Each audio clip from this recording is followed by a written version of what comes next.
Okay, so let's put this in perspective. The morning, crisp, the dew on the ground. You stumble out of your tent and you look outside, but something strikes your eye. Something very, very wrong. You are met with great shock and horror when you realize you, Timmy,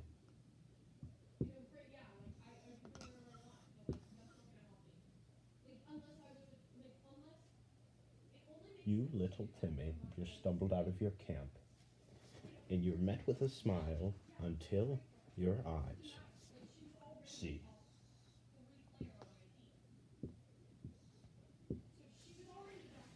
in horror the fact that just a maybe less than a mile or a quarter and a half a mile away, the Americans have entrenched themselves.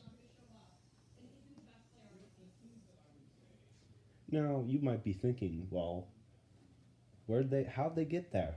Well, let's explain something. Overnight, while you, little Timmy, were sleeping, American American Commander George Washington ordered his troops to advance, not advance into the camp, but to dig around it, to hold a trench at night. And they dig vigorously and as quick as possible because they have to have an entire trench line done by the morning without the British realizing this. And this absolutely shocks Cornwall because, and why I like to put this into perspective like this is because you are a British soldier. You know absolutely nothing of what was happening. And you wake up to being able to look and wave over to American forces who are ready at any point to charge and completely take out all positions. This is absolutely terrifying. And this allows you to put into your mind because the British garrison was quite a strong one, actually. About maybe 9,000 men. An estimate. That's could be.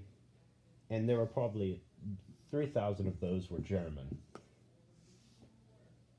And the other, like, 6,000 British or loyalist. And the Americans have about 8,000 to 9,000 men. So already they have the same amount of manpower as you. But hold on one second.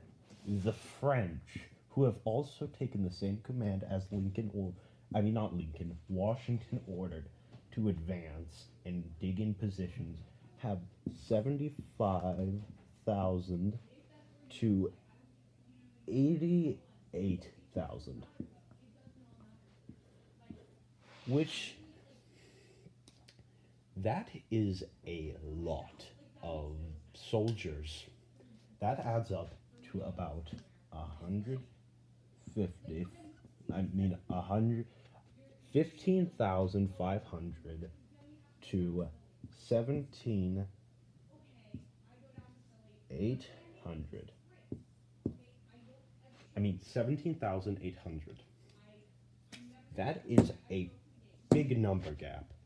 Now, you might be looking at it and say, hey, bro, well, if you put this down to, let's say, you divided it down to how many men were per, like, so let's look at it by the highest. How about that? So, if I put this in my calculator, 9,000 divided by 17,800.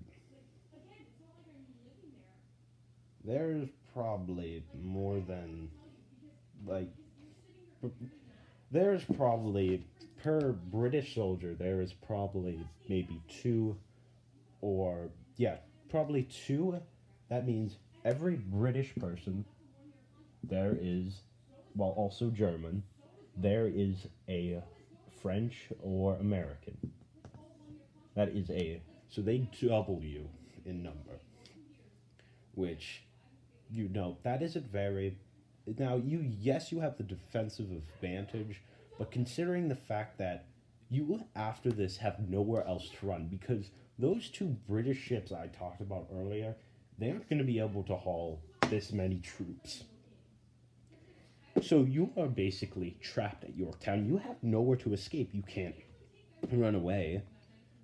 But yes, you're fine with supplies, but you are absolutely mortified because slowly by each minute you have to watch as the Americans begin to line up cannons and constantly bombard your camps, your trenches, and your redoubts. So you are absolutely fatigued and lost of morale. You are in panic. Little Timmy over here is not having a good day.